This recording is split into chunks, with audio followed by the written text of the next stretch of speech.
Good morning. I'm Harley Schlanger from the LaRouche Organization with your daily video update for September 4th, 2023. The fight over the BRICS is becoming the central battle going on in the world, which most of you don't know about because the Western media refuses to give an honest assessment of what's occurring. But the fight against the globalists being run by those countries that have joined with the BRICS, and that includes 6 new members that were added at the Johannesburg, South Africa summit a week and a half ago, is reaching a very intense moment, especially in the battle over Argentina. Now, what the BRICS portend is a move out of the present speculative financial system controlled by Wall Street and the City of London, and a move to a new development architecture of sovereign states. It includes a break from the geopolitical divide and conquer strategy, which pits North against South, East against West, bloc against bloc, and includes at this point the war in Ukraine, which is a proxy war to defeat Russia. And that's on behalf of defending the bankrupt financial system. Russia, of course, is one of the founding members of the BRICS, and one of the most important defenders of the idea of national economic sovereignty. The BRICS are committed to the development of member nations.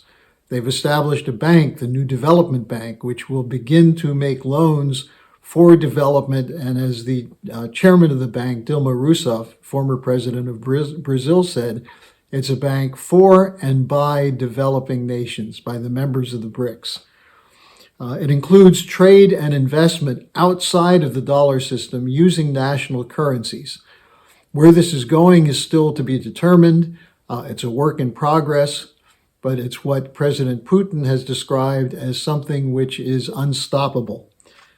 So the battle is escalating. The attempt to degrade the BRICS, to stop it, includes media psychological warfare, lying about their intention, claiming that they're anti-American, anti-dollar, when in fact what they're saying is that they're opposed to the policies, the financial and anti-development policies of the major Western powers centered in London and Wall Street.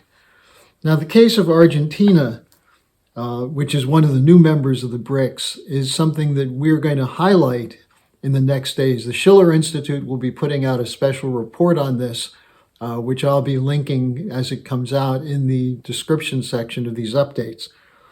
But there's an election coming up on October 22nd, and there's a candidate supporting the BRICS membership, Sergio Massa, who is the current economics minister, and he's running for president.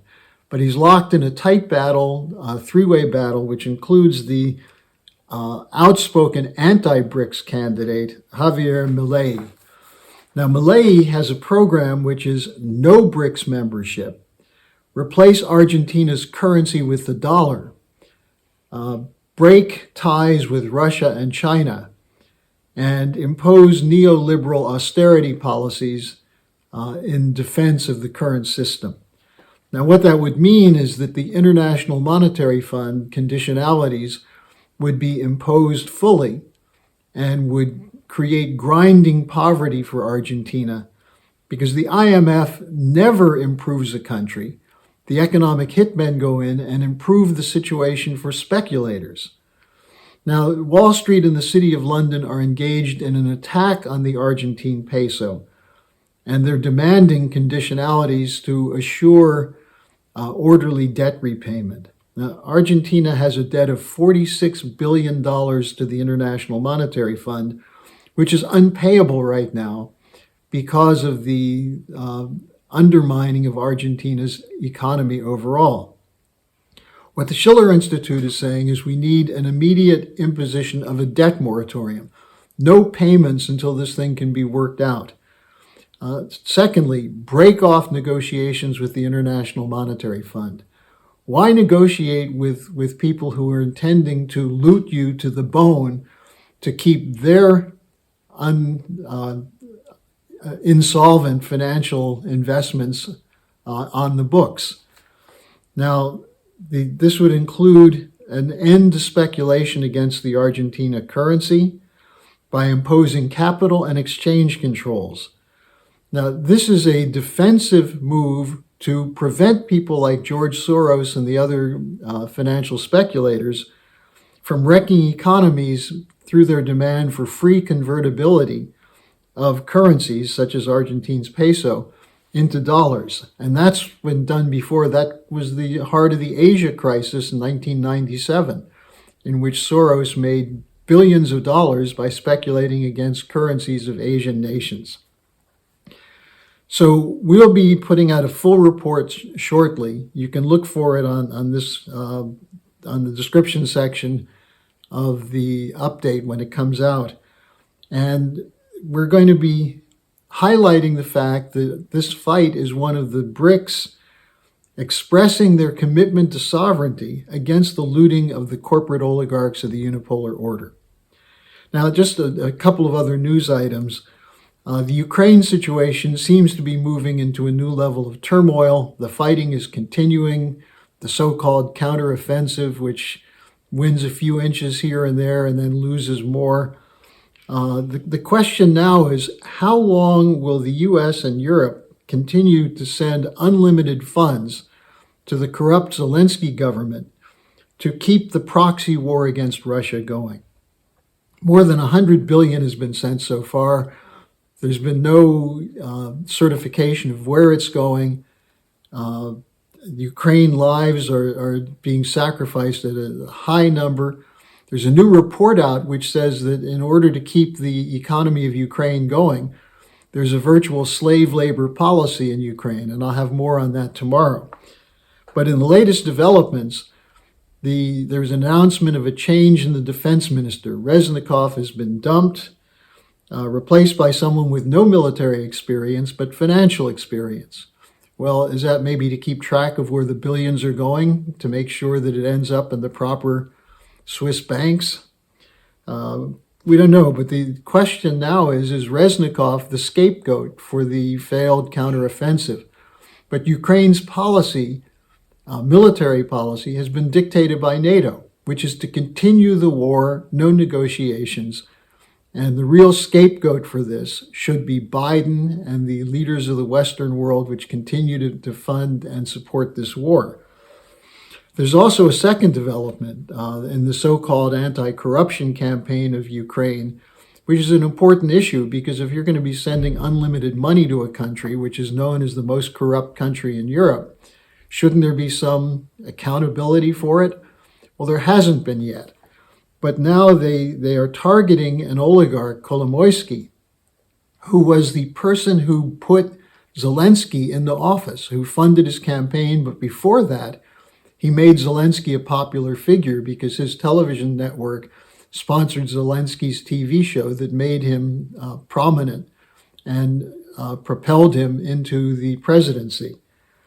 Kolomoisky is known for having ties to the Mossad, very dirty money. The fact that they're looking into something like $14 million that supposedly he laundered through banks, that's penny ante compared to what this billionaire actually controls. But we'll see what happens with this. Let's keep an eye on where this is going.